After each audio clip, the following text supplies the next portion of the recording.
Order. Questions to the Prime Minister. Mr. Graham Jones.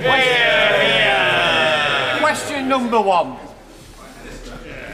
Thank you, Mr. Speaker.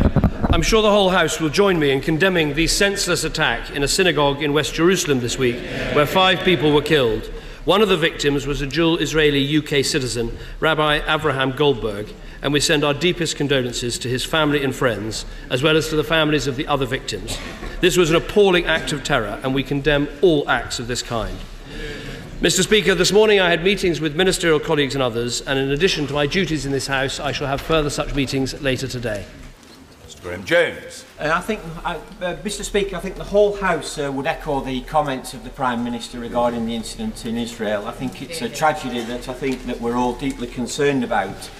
Mr. Speaker, how confident is the Prime Minister that he won't have further defections to UKIP? Well, what I would say to everyone in this House is there is only one way to secure an in-out referendum on Europe, and that is to back a Conservative victory at the next election. Mr. Andrew Bridgen. In 2007, Order, order. Mr. Bridgen must be heard. Mr. Bridgen. Thank you, Mr. Speaker. In 2007, when Conservatives gained control of North West Leicester District Council, following 30 years of Labour maladministration, we inherited the worst quality council housing in the country. I'm pleased to announce that by the middle of next year, all the homes in North West Leicester will be up to the Decent Homes standard. Will the Prime Minister join me in congratulating the Conservative group, and will he agree with me it's another demonstration that Labour don't fix the roof when the sun's shining?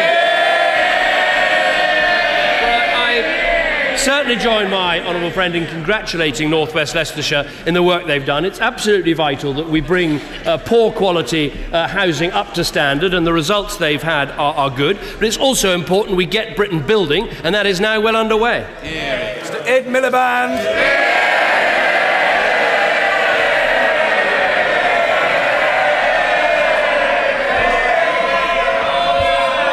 Let's see if they're still cheering on Friday, Mr. Speaker.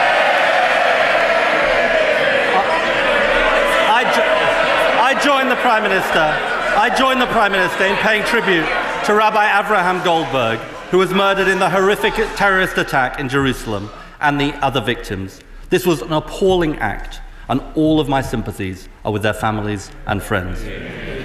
Mr. Speaker, can the Prime Minister tell us why he's so in favour of the bedroom tax, but so against the mansion tax?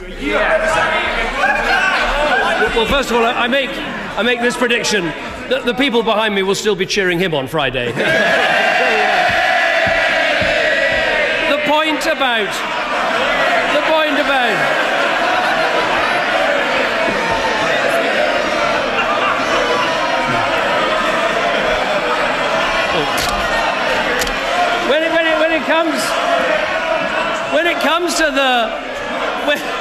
When it comes to the views of close colleagues, it is worth listing what the new shadow cabinet member in charge of the election, the lady, honourable lady sitting next to the shadow chancellor, said about the leader.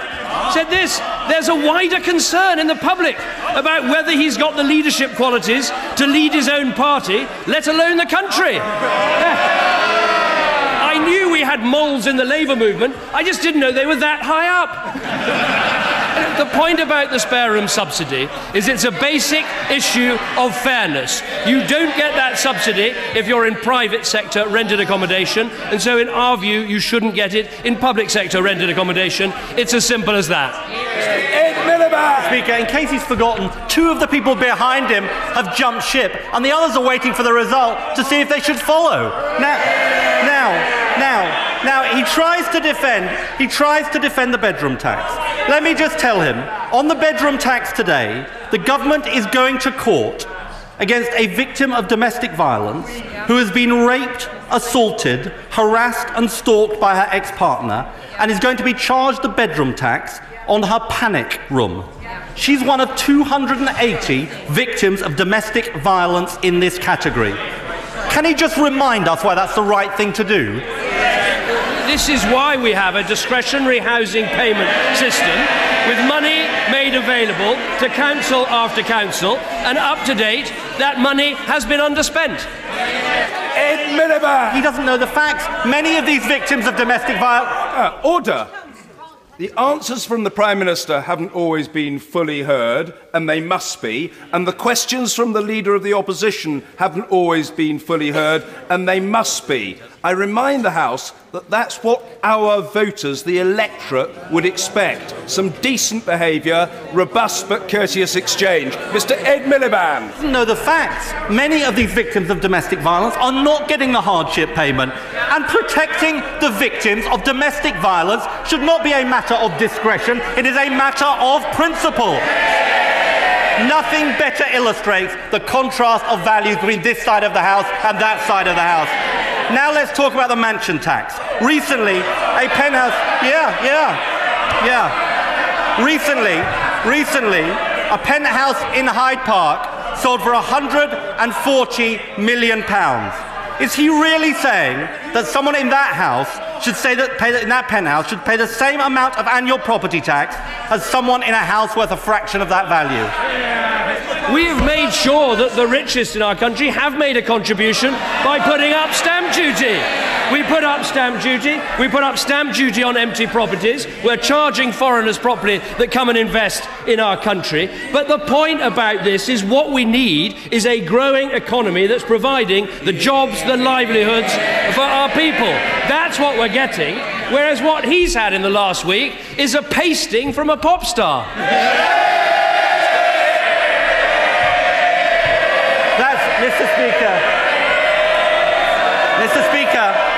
Mr. Speaker, that's exactly what I expect from this Prime Minister. He only feels the pain of people struggling to find a £2 million garage. That is this Prime Minister. Now, I'll tell him why we need a mansion tax. Because the NHS is going backwards on his watch. Can he explain why this morning the NHS has missed its cancer waiting time targets for the third quarter in a row, meaning that 5,500 people waited more than 62 days for treatment? Well, we're certainly not seeing a class act opposite, I have to say. And, I mean, this is... In the last week, Mr. Speaker, he's been called useless, hopeless, out of his depth, doesn't cut it, and an absolute disaster. And that's just what the front bench think. Now, he asks about cancer standards. The number of people treated for cancer is up 50% under this government. We put £12.7 billion extra into the NHS, money he thought was irresponsible, and of the 10 cancer standards, we're meeting 9 of them. He's got absolutely no answer on the NHS. This is what cancer research. This is a target. This is a target that he pledged to meet. This is what Cancer Research UK. I know they don't want to listen to Cancer Research UK. This is what they say. This isn't just about missed targets. Thousands of patients are being failed. Now, he's missing his cancer targets. And they say about Wales, actually, they're doing a better job in Wales on cancer than here on that target. Now, he's missing his cancer targets, and he's missing his A&E targets. Let me put it to him in terms he might answer. On his visits to Rochester and Stroud, has he had time to explain to people why in the last 3 months, nearly 4,000 people waited more than 4 hours for A&E, and more than 700 people waited more than 4 hours on trolleys? I'll tell him what is happening in the NHS. Nurses up by 2,500 under this government. The number of doctors up by 8,000 under this government. Millions more patients treated, all because we put in the extra money that they said was irresponsible. Now, he made the point about Wales. Let me just give him the facts. The last time A&E targets were met in Wales was March 2008. The last time the urgent cancer treatment was met in Wales was 2008. What is the difference between Wales and England? In England, the Tories are in charge, putting more money in, reforming our NHS, and in Wales, Labour in charge, cutting the NHS and missing targets. The truth is, the NHS is going backwards on his watch, and the British people know it. And we're going to campaign on the NHS between now and the general election, because he has failed. He has failed on the NHS. We all know, Mr. Speaker, why this Prime Minister thinks the bedroom tax is great and the mansion tax to fund the NHS is terrible. If you've got big money, you've got a friend in this Prime Minister. If you haven't, he couldn't care less. Well, I think, Mr. Speaker, it's fair to say his week hasn't got any better. This was the week when Mylene Klass wiped the floor with him in a television programme, and this was the week when there was an opinion poll in Scotland that showed that more people believe in the Loch Ness Monster than believe in his leadership. The only problem for the Labour Party, is he does actually exist. Mr. Tim Farron. You're all very kind. Mr. Speaker, the impact of excessive second home ownership on rural communities is that it removes demand from GP surgeries, from village schools, rural bus services and post offices. And those services so very often close as a result. So will he agree to increase or to allow the increase in council tax on wealthy second homeowners to create a ring-fenced fund to support those vital rural services? Well, we have allowed councils to charge more council tax on second homes, and many councils have taken that advantage. I think he's right to say that we do need to build more houses in order to make sure that the village school, the village post office, the village pub get the support that they need. And under this government, that's happening. Stephen Hepburn. The Jarrow NHS Walk-in Centre, which sees over 27,000 patients a year, is due to close. The management tell me it's because of cuts that they've got to make. Will the Prime Minister refute this? Will he intervene in this reckless management up in the North East who are cutting the NHS in his name and stop this stupid closure now? Well, let me tell him what is actually happening in the NHS in South Tyneside. First of all, the Clinical Commissioning Group funding is actually going up by 2%. At more than 225 million this year. On the specific issue, according to the figures, over 50,000 patients attended South Tyneside General Hospital A&E, and of those, 60% didn't require treatment, and that is why the new investment is going into the urgent care hub that is being proposed by the local managers and by the local clinicians in his constituency. John Glenn. Thank you, Mr. Speaker. In Salisbury and South Wiltshire, unemployment has fallen by 60% since this government took office. Youth unemployment is down by 2/3, and across the county of Wiltshire, numbers in training and employment are set to exceed pre-recession levels. Does the Prime Minister agree with me that we are on a clear path to improving living standards further for all, and the party opposite would put this into reverse? My honourable friend is absolutely right. What we've seen in the last year is the biggest fall in unemployment since records began. We have more people in work in our country than ever before in our history. We've seen now the first rise in the minimum wage ahead of inflation since Labour's disastrous recession. And today we take further steps by banning exclusivity in 0 hours contracts. Our plan is working, and the British people are seeing the results. There are still warning signs out there about the global economy, but we need to stick to our plan and deliver wealth and prosperity for our people.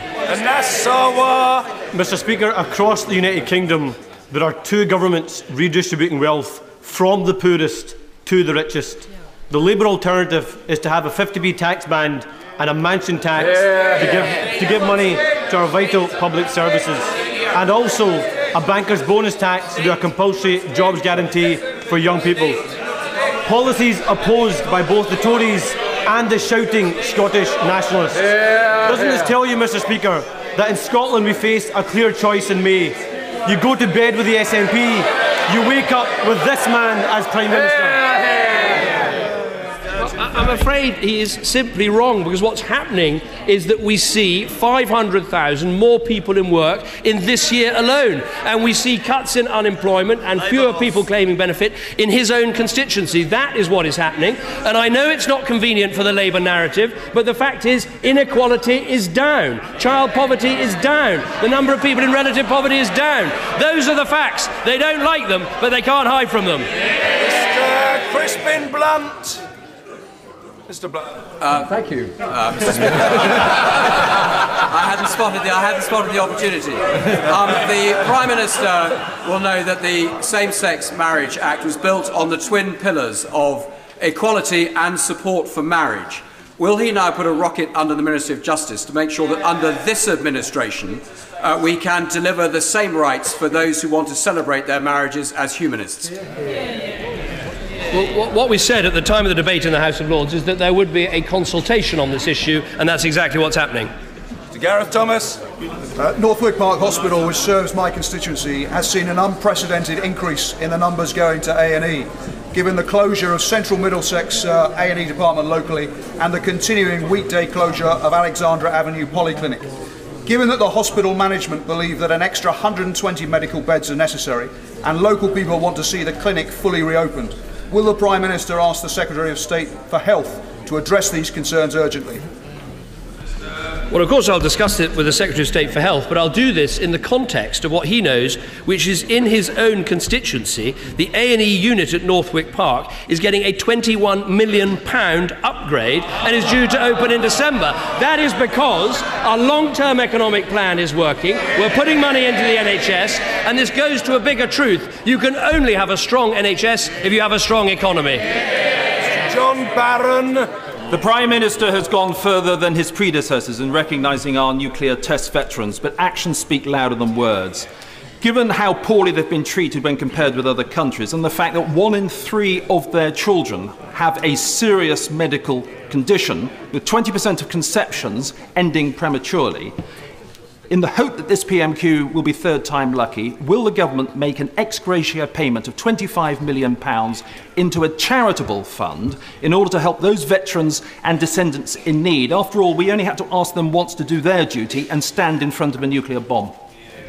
Well, first of all, let me pay tribute to the honourable gentleman who has been dogged in pursuit of this very important cause. There's a very important ruling out today that has serious implications, and it's right that we consider our response carefully. I've asked the Defence Secretary to meet with my honourable friend to discuss the implications for the nuclear test veteran community. I listened very carefully to what he says about an ex gratia fund, and let me just say this. This government has taken the time to deal with some of the difficult issues, such as war widows, which we effectively solved last week, such as the long-term injustice of there not being medals for Arctic convoy veterans, the class for the Bomber Command veterans as well, and I'm determined we deal with this issue. So I hope that he'll bear with me while we have some further discussions, but I do want us to try and seek a resolution to this issue. Nigel Dodds. Mr. Speaker, given the Prime Minister's observation that red lights are flashing on the dashboard of the world's economy, would he agree that in relation to Northern Ireland's economy, the 2 positive measures that he could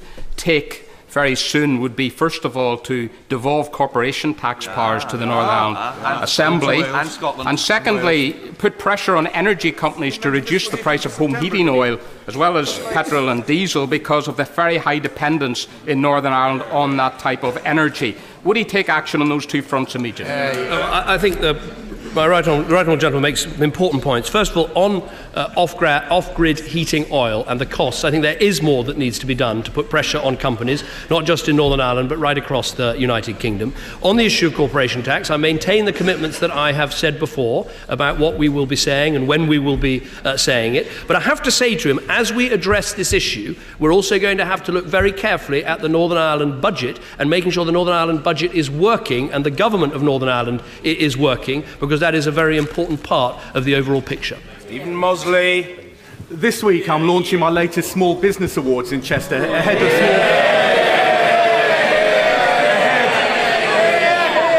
of Small Business Saturday on Saturday the 6th of December.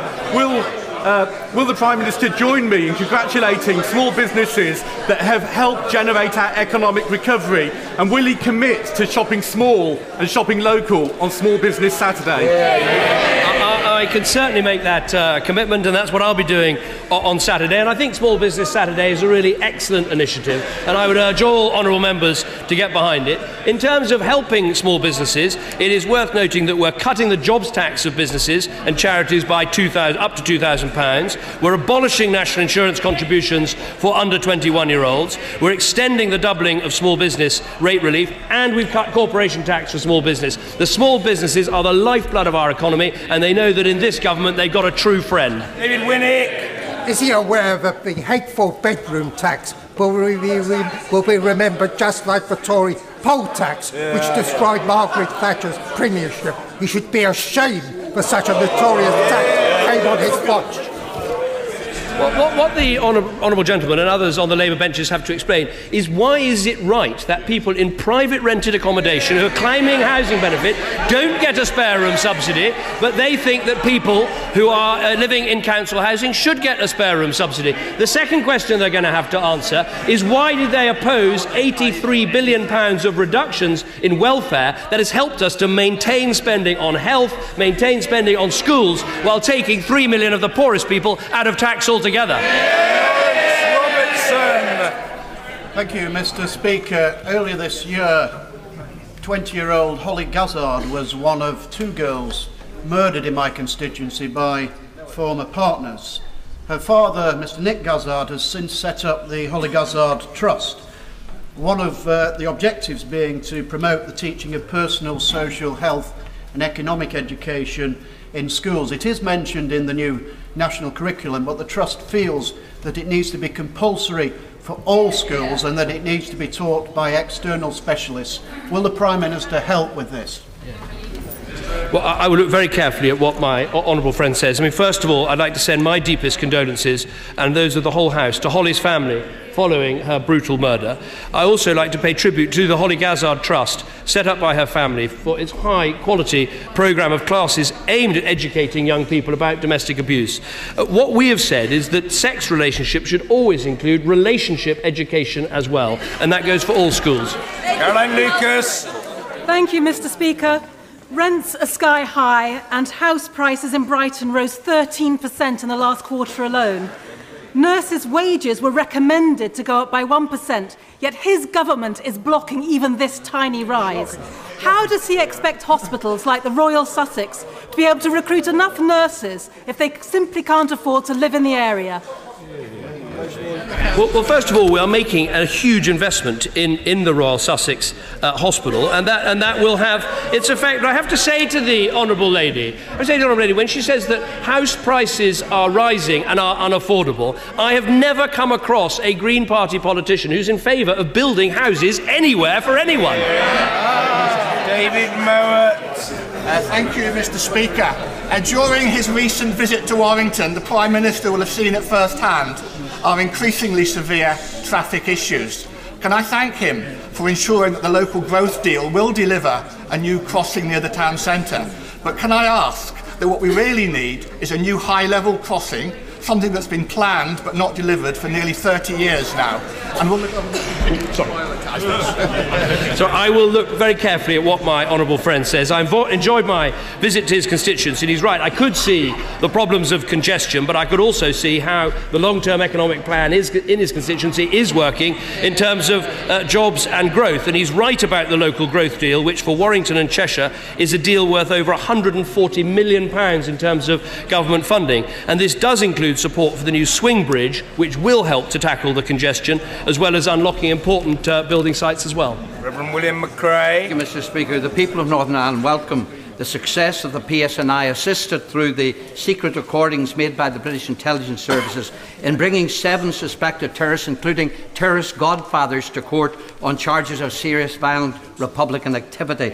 However, there is anger that whilst custom officials close an illicit fuel plant every 10 days in Northern Ireland, the profits bankroll Republican terrorists for years and cost the economy millions, yet not one person has been jailed in the last 12 years. Why are these terrorists and gangsters immune from prosecution? Does the Prime Minister agree this is an intolerable situation, and will he intervene to have the immediate full operation of the National Crime Agency in Northern Ireland?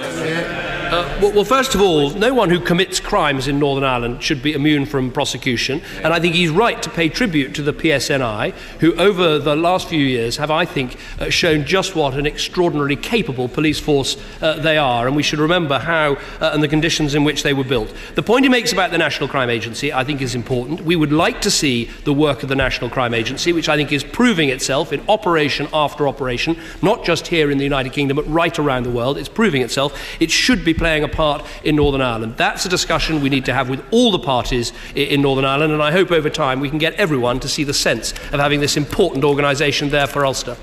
Jeremy Lefroy. Thank you, Mr. Speaker.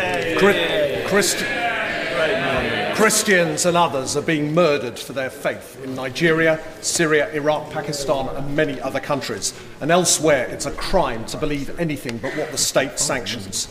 Would my right honourable friend agree that our United Kingdom stands above all for freedom of speech, thought and belief, and that we must do all in our power to protect the persecuted and stand up to the persecutors, whoever they are?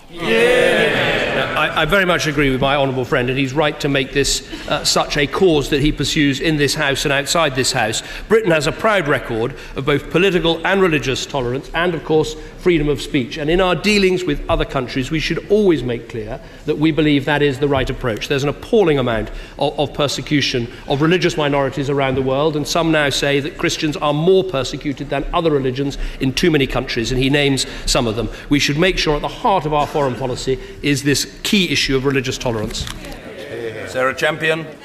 Speaker, 2 Ofsted reports were released today showing local authorities aren't equipped to deal with child sexual exploitation.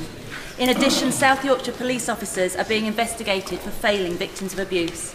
I raised all of these issues in April. I've raised it with ministers. I've raised it in PMQs. What will it take for this government to help vulnerable people? Well, first of all, let me commend the Honourable Lady for the work that she has done on this issue. I think it's very important that we learn the lessons of what happened in Rochdale and, indeed, what happened in the city of Oxford, near to my constituency, and elsewhere. I think the report today is important because the most important lesson it draws is you have to get every agency, whether it's the police or social services or schools, all working together. That is not happening in enough of our towns and cities, and it needs to. In terms of what this government is doing, the Home Office is leading this important effort, getting departments to work together, and I'm convinced we'll make good progress. Michael Ellis. Thank you, Mr. Speaker. On the subject of immigration, Greencore, a very large sandwich making company in my constituency in Northampton North, who are really employing 1,100 people, is expanding massively thanks to this government's long-term economic plan. But there were reports last week that they were looking to hire staff from Hungary. Isn't it right that whereas Labour want untrammelled immigration, and that's what they gave this country for 13 years, the message for the people of Northampton and for Rochester for that matter is that it's thanks to this government that there are jobs in this country for people from Northampton, and we would be a bacon butty short of a sandwich platter if we forgot that. I think my honourable friend is absolutely right. I think the case of Greencore shows that what you need is not just proper immigration control, both within the EU and outside the EU, but you also need to see welfare reform so that it's not an option for people to live on welfare when they could work. And you also need to see, as we are doing, education reform so young people are leaving our schools and able to take on the jobs that are available. It also means sanctioning those people who are on unemployment benefit, who won't fill out a CV, who won't attend a job interview, who won't take a job when it's offered. A proper sanctions regime is actually part of a strong immigration policy. David Crosby. In December last year, the Prime Minister visited Bolton and promised that there would be 200 extra key morning commuter seats for the trains to Manchester by the end of the year. Last week, I met the train operator who said that they don't know how many seats there will be and they don't know when they will be available, but certainly not by the end of the year. Can he explain why his promise has been broken? We are making huge investment into rail services in and around Greater Manchester, including in his own constituency. On the specific case that he raises, I will write to him with the details. Henry Bellingham. Mr. Speaker, is the Prime Minister aware that over the past year, unemployment in North West Norfolk has fallen by a very welcome 770. Does he agree with me that one should actually look behind the figures and statistics and see nearly 800 families that now have a new breadwinner and a brighter future? Is this not yet another vindication of the tough stances that he and his Chancellor had to take? I think my honourable friend makes an important point. I mean, in North West Norfolk, the claimant count is down by 50% since the election, and the youth claimant count is coming down by 52% in the last year alone. And if you look at the figures released today, they show that people who've been in work for a year or more have actually seen their wages go up by 4%, more than twice the rate of inflation. Of course, that is their wages before the tax reductions that this government has made, because we've been a careful steward of the nation's finances. What we'd get with Labour is no growth, no jobs and higher taxes. Clive Efford. The Prime Minister apparently admits that his top-down reorganisation of the National Health Service and the Act that imposed it was a mistake. My bill on Friday is an opportunity for him to put right some of those mistakes and repeal the parts of it that impose privatisation on our National Health Service. It's backed by the British Medical Association, the Royal College of Nursing, the Royal College of Midwives, Unison, the Unite and the GMB, who represent the workers. Never have so many people been united against the government about a bill, an act that imposed so much on the National Health Service. Will he back my bill on Friday and tell people the National Health Service is not for sale, not now, not ever?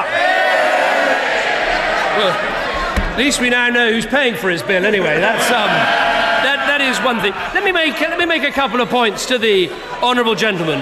Independent providers made up 5% of the NHS under Labour. They now make up just 6% of the NHS. The government that had the sweetheart deals with the independent sector was the party opposite, who handed them money in return for contracts. What we see in the NHS, 2,500 more nurses, 8,000 more doctors, more patients being treated, an NHS that is succeeding because we made the reforms and we put in the money.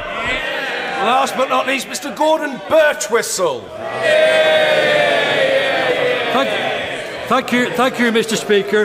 In 2009, Burnley was classed as an unemployment black spot. In 2014, unemployment has fallen to 3.5%. We are no longer a black spot. Could I advise my right honourable friend that the coalition government of the Conservatives and Liberal Democrats economic plan is working in Burnley? First of all, can I thank him for what he says, but also commend his leadership on fighting for more apprenticeships, more skills, more training for young people in Burnley. It's succeeding. The long-term economic plan is succeeding in Burnley as it is in the rest of the country. Order!